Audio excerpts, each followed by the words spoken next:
Hey guys, Ray from lavalier.com. Just an update video to let you know how I'm liking my new Sony camcorder. It's a FDR-AX53 that I treated to myself last summer.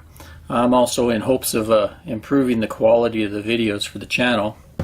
This was the old one I used for, since I got this in 2012, so I probably used this for a good 5 years of videos. And it did a pretty good job. It had a really good zoom, fairly decent stabilization, but it still was quite shaky when it was really zoomed in. But a big reason for upgrading was the sound. If you look right here, you can see this is the stereo microphones, and they're built right into a plastic case. And even if I was to put foam across there or a muff of some sort, I'd get a lot of nasty wind noise a lot of times. I think maybe it would actually come through the lens opening here. Anyway, I couldn't solve that, so I wanted to upgrade the camera. And also it was time. This thing was getting pretty beat up after 5 years of rigorous use. Its battery was starting to go, not lasting much on a charge. So I just searched around a lot and decided on this Sony. I wasn't going to get a 4K, but the prices of the 4K started to drop. Even though I don't really film I don't film, I record. It's digital.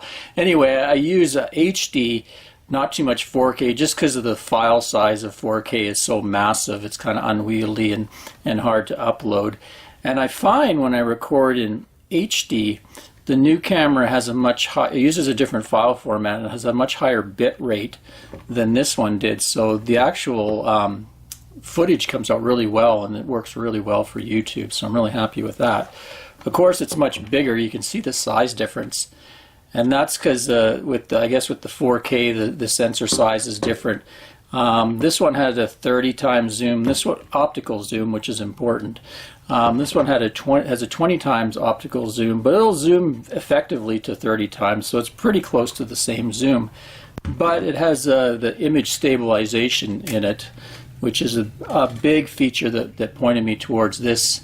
I don't know if you can see inside there. There's a lens, and it'll float around so that when you're walking, it keeps it steady. But also when you're zoomed way in, it'll really help keep the image much more stable, even when you're really zoomed in. So I really like that. It's great for filming wildlife.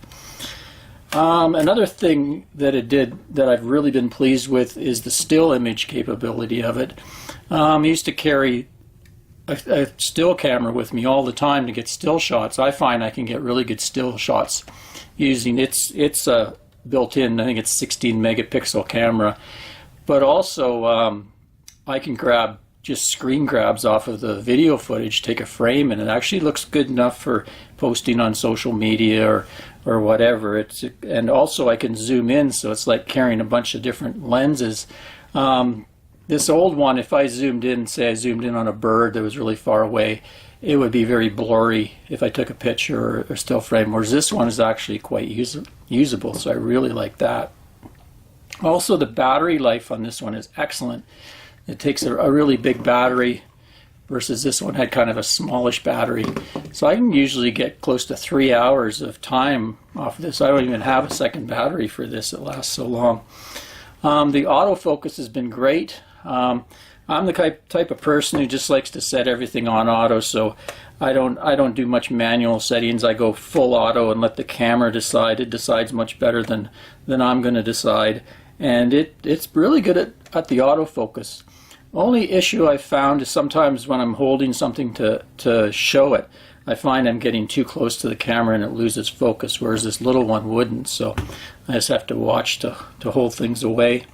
It's pretty good in low light. All the Sonys sensors are pretty good. So low light, it can be quite dark out, and it still has a pretty good picture. Also, this has a wide angle lens on it versus this one, which was a more shallow angle. So I find I get a lot more in the frame, which is nice when I'm doing stuff that's in tight quarters, and also the pictures are wider. Oh, I also I'm getting to like the time-lapse feature on it. So it has a built-in, you just push a button and it'll take a picture how many times a second you want, every 10 seconds, 30 seconds, and how many shots you want. And then you can stitch them together to make some really cool time lapses. But one good feature of it is it follows the changing light, so it auto adjusts the exposure. So say you're doing a sunset and it's bright and it's going to go all the way to dark, it'll auto change the lighting, so it comes out really good. I'll show you a few demos of that. Also, it has 120 frames per second capability, so you can record at 120 frames per second. Then in your post editing program you can slow that down to say 24 frames, and you get that nice really slow motion effect that people like. I like the size. It fits in my hand really well. Perfect for that, and just when I'm walking I can hold it, so I find it's a good amount of weight to it too, so I don't, when I'm panning I can keep it quite steady. This little one was always kind of jerky because it was so lightweight and small, so I really like that. The only drawback is this thing I could just stuff in my pocket, put it in my coat pocket. This, you need a pretty big coat pocket, so I've actually bought an accessory to help. I'm going to show that. I'm going to show some of the accessories I've purchased since I've got this. It has pretty good audio. It's a built-in audio here, but I don't use that. I bought an accessory mic I'll show you that I plug into this hot shoe up here. So you can plug different accessories into that. I bought the Sony one that I just plug a mic in there. But you can get aftermarket mics, plug it in, and then on the side here there's a little door that opens, and this was the big feature for me, an external mic port, so that I could get external mics for it. And then I would improve my sound dramatically, because a big part of videos is sound. People don't want to listen to too much harsh wind noise. What we got? The LCD is pretty bright, flips around. Also the touch screen on it works really well. This one actually didn't have a touch screen, so it had a stupid little toggle stick and you had to toggle and point then push. So this is much easier to get to all the features, and I find the touch screen works really well on it. Yeah, things I don't like, not too many things I don't like. One thing I've seen reviewed a lot, people don't like when you open it, it always clicks and opens like when you open this. So a lot of people would like an extra power button. There is a power button in here that you can turn it off from in here, but it's kind of sucks that this always opens right, turns it on every time. It can get annoying. And up here, you notice I've ripped the little door that was up here. There's like a little flap. Well, when you put something up here, the little flap was just hanging open. They should have did maybe some type of slider mechanism there. One thing I don't use much and don't like too much is the little viewfinder there, which I guess it's supposed to help you when it's really bright out. But I find with glasses it doesn't. I guess I could get maybe a aftermarket little rubber thing, but to get my glasses against there, it's hard for me to see the little picture in there, which is okay to have, but I'd actually rather they get rid of that and just go with a bigger battery or something. But those are just minor quibbles. I don't really have any big problems with this. It's done exactly what I wanted to. I paid $800. It's about $849 US currently. I got it in Canada on sale. I think I paid about 11 something Canadian, which is about $850 American. Versus these little ones are only around $200-300. So it was quite an investment, but I'm really happy with it. So let's go to some of the accessories that I bought for it, and then I can give you maybe some demo footage of it in action. Okay, here we go. Some of the cool accessories and gadgets that I picked up for the new camcorder. First, this one. This is actually belongs to Anne. She doesn't use it too much. It's I think it's a Joby. Yeah, Joby GorillaPod. So with that, it's a nice little tripod, but you can also wrap it around things so it can hang off of railings and stuff like that. Then on the bottom, there's like a little thing to click in, so it's really easy to use. Just slides in like that. Makes a nice little tripod. I think this is a pretty good one. I think it goes for about $100. Then, like I said, I couldn't really stuff this in my pocket very easily, so I got this thing. It's called a black rapid strap, and that thing you hang over your shoulder, and then you put this in the same tripod holder, and you see how it's kind of spinny, so it'll always spin around, and then it can hang down by your hips. So if you're hiking or something and you need your hands free, you don't want to be carrying the camera in your hands, it just sits down by your hip, and then when you need it, you can just grab your camera and pull up on it. It's got a bunch of adjustable straps and stuff, but Anne clued me into that. She's been using that for a while with her cameras and really likes them, so picked up one of those. And then for carrying everything, I have the little Sony bag that fits perfectly. It's adjustable sections, so it's nice and padded, so it won't hurt the new camera. And it fits in there, and I can put in my my strap beside that, right beside it there. So if I need to, I mainly just use that for storage, in case just to protect it. If I'm carrying it in the truck or something, I don't really carry it around. And then for sound, so this is the Sony mic that I picked up, and it just clicks in up here on the hot shoe. It slides right in like that. It's got a little adjuster to hold it in place. So that's basically how I usually have the camera. And then once you slide it in, it automatically disables the internal mic, and then the external mic works, and the hot shoe provides power and the audio goes through it. And then there's the little windscreen on top here, just slides on, so that's neat, helps cut down the wind noise. I don't find it tremendous. If it is windy, you'll still hear the wind, but what it does do is it really lowers the frequency of the wind quite a bit, and so it's not quite as a high-pitched annoying. Wind can be really raspy, and also my voice comes through at the same time, which the old camera, the wind would wipe my voice right out. So, and then you can see it's got a directional mic this way, but these can flick out, so you get more of a stereo effect. So I usually have it in that format there, so you can hear kind of surround sounds like birds and things like that. So that's worked out really good. But I also I haven't really tried these out much yet. I got these for my birthday from Anne, and they're a wireless lav mic. So I'm going to be testing that out. Maybe I'll test it out in this video. So this just clips on to your lapel, and you have one of these just like you see on people on TV.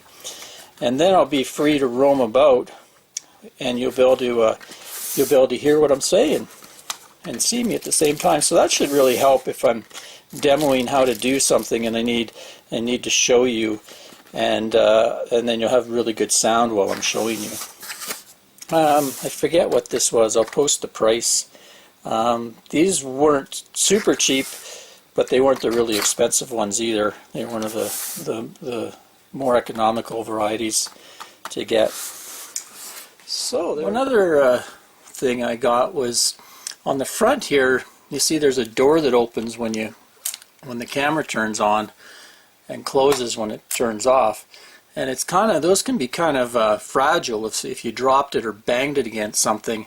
So I picked up a lens for the front of this. This is just a perfectly clear lens, and it just screws in here where you can screw different filters onto the camera.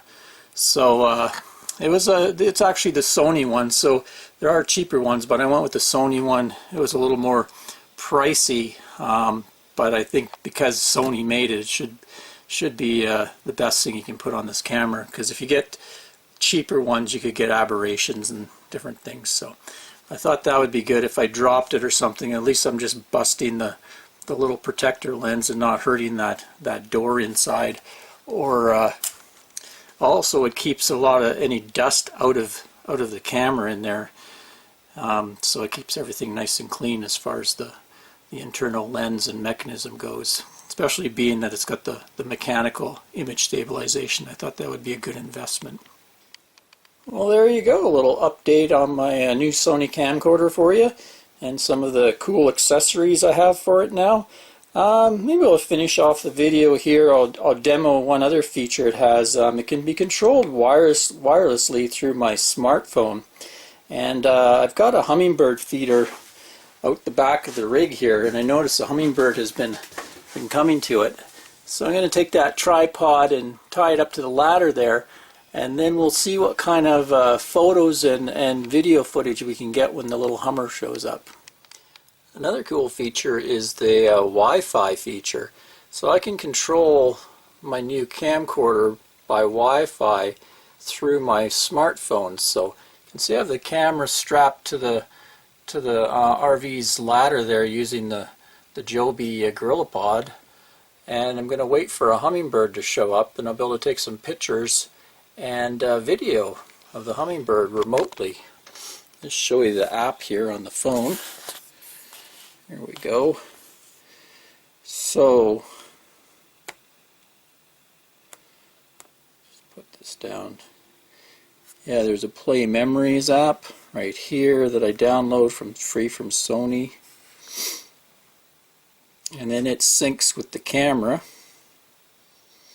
There's a setting on the camera, you put it into Wi-Fi. Oh, there's the bird back. So you can see I can zoom in. The zoom works. And also the record, so I can hit record. Now I'm recording a movie. You can zoom in and out. Stop that. And I also can take still frames. I'll turn that into camera mode. Now it's taking pictures.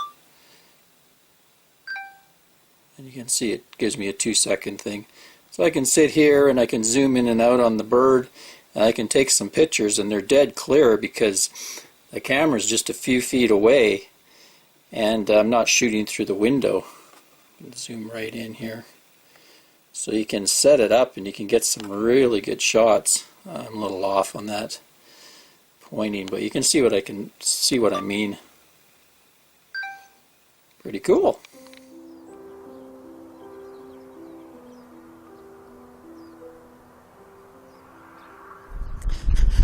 Okay, so we'll do a little test of this lapel mic here. Lav mic, wireless. So we'll see how far we can hear my voice from. I think it's supposed to go about 100 meters or something like that.